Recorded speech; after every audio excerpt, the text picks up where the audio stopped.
Ma'lumki, viloyat agrokimyoviy tahlil markazida tuproq hamda mineral o'g'itlarni mukammal tekshirish imkoniyatiga ega laboratoriyalar mavjud.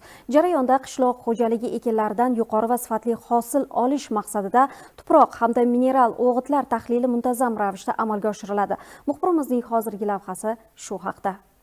Ma'lumki, viloyat agrokimyoviy tahlil markazi zamonaviy jihozlangan bo'lib, to'proq hamda mineral o'g'itlarni mukammal tekshirish imkoniyatiga ega laboratoriyalardan iborat. Jarayonda qishloq xo'jaligi ekinlaridan yuqori va sifatli hosil olish maqsadida to'proq hamda mineral o'g'itlar tahlili muntazam ravishda amalga oshiriladi.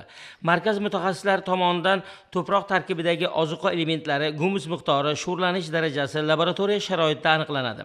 Yerdan foydalanuvchilarning to'proqlari tahlil qilinib, tahlil natijalaridan kelib chiqqan holda rejadagi hosildorlik hisobga olinib, kiritilishi lozim bo'lgan organik va mineral o'g'itlarning muddat va me'yorlarini belgilab beruvchi ilmiy risola, agrokimyoviy xaritanomalar ham mavjud.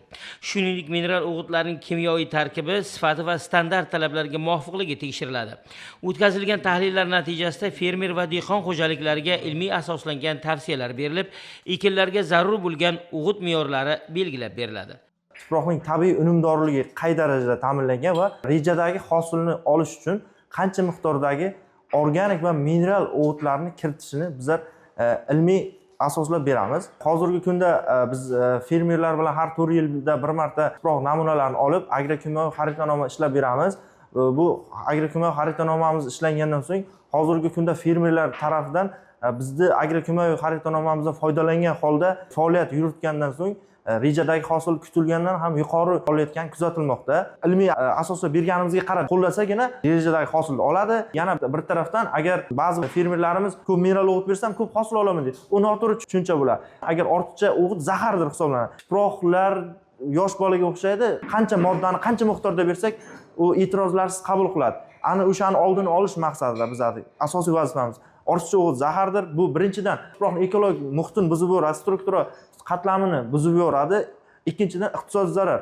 Fermer ortiqcha o'g'it olsa, 1 kilogramm ortiqcha o'g'it olsa, 1 kilogrammni o'shanga mos ravishda o'sha moddiy iqtisodiy tarafga taqaladi. Ma'lumot o'rnida aytish joizki, joriy yilning shu davriga qadar viloyat agrokimyoviy tahlil markazi tomonidan sug'oriladigan yer egalarining 32520 gektar yer maydonlari laborator tahlil qilinib, 31650 gektar yer maydonlariga agrokimyoviy xaritanomalar topshirilgan.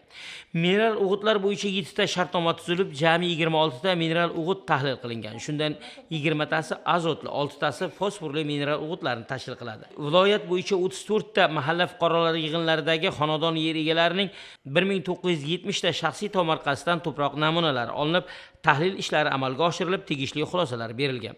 Yer egalari bilan doimiy hamkorlik yo'lga qo'yilgan. Koson tumani Guliston hududidagi Egamberdi bobo nabirasi Yaxshimurod fermer xo'jaligi mazkur dala maydonida ham doimiy tahlillar o'tkaziladi. Fermer agrokimyoviy tahlil markazi bilan hamkorlikda ishlashni boshlagandan keyin hosildorlik sezilarli darajada oshganligini ta'kidlaydi. 2025-yil biz 24-yilga nisbatan 10 sentner, 15 sentrgacha hosildorimiz ko'tarildi. Nima deganda, bizlar tuproq tahlilga nisbatan ishladik.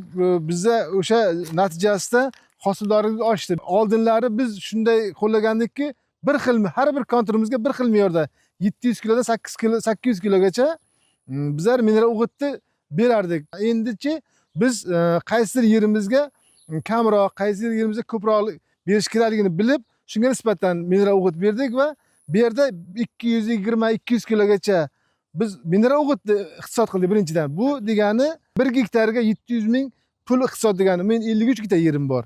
53 gektar yerga bo'layotgan bo'lsa, bu yerda 35 million, 30 milliondan oshiq men puldan iqtisod qilyapman birinchidan. 10 sentrgacha, 15 sentrgacha hosildorimiz oshgandan keyin tasavvur qilingki, bu yerda yana hosildorlikka nisbatan iqtisodiy nimamiz ko'tarilyapti. 2026-yil hosilimiz mo'l, davlat oldi rejamizni ochiq bilan bajaramiz.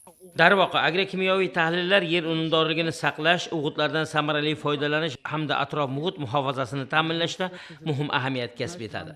Bugun markaz tomonidan amalga oshirilayotgan ishlar qishloq xo'jaligida samaradorligini oshirish va oziq-ovqat xavfsizligini ta'minlashga xizmat qilmoqda. Zero, yerga nima yetishmayotganini aniq bilmay turib o'g'itlash ko'r-ko'rona qilingan xarajatdir. Zamon talabi esa to'proqni tahlil qildirish va hosildorlikni ilmiy asosda oshirishni talab qilmoqda.